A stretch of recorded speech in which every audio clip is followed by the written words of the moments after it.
vous remercie. Merci. La parole est à Madame Marie-Noëlle Lienemann. Je crois que depuis des années, se développent dans nos pays ces violences sexuelles qui deviennent insupportables. Et il est temps d'être dans la clarté. On ne peut plus être dans l'entre-deux sur ce genre de sujet.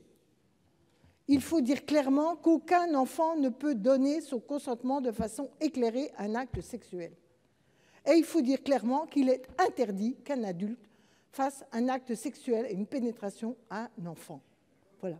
Une fois qu'on a dit ça, ce n'est pas la peine d'aller essayer de trouver des tortillages juridiques pour nous expliquer qu'on ne peut pas vraiment, mais que quand même il faut tenir compte de... Non.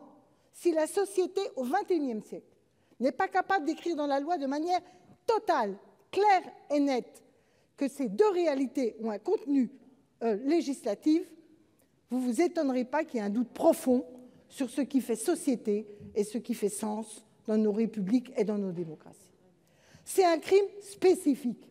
Ce n'est pas un accompagnement des autres crimes.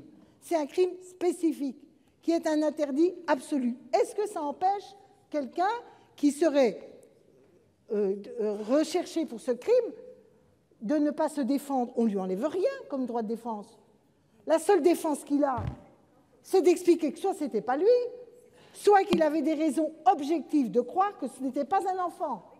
Mais là, il faut qu'il trouve des preuves claires et nettes qui peuvent prouver qu'il pouvait réellement se tromper sur le fait que ce n'était pas un enfant. Ce n'est pas du tout la même logique que de... Et par ailleurs, psychologiquement, on sait le désastre des conséquences sur plusieurs générations quand un enfant, un garçon ou une fille ont vécu ce genre de traumatisme et comment ça se reproduit.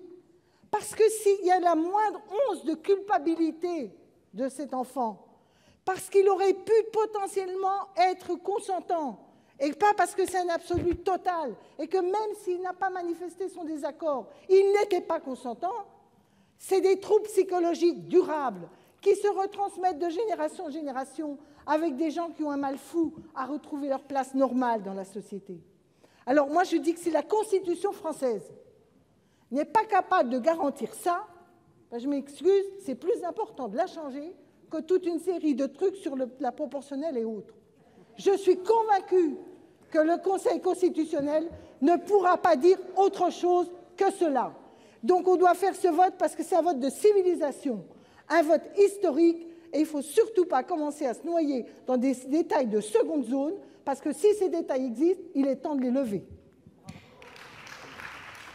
À l'article 2,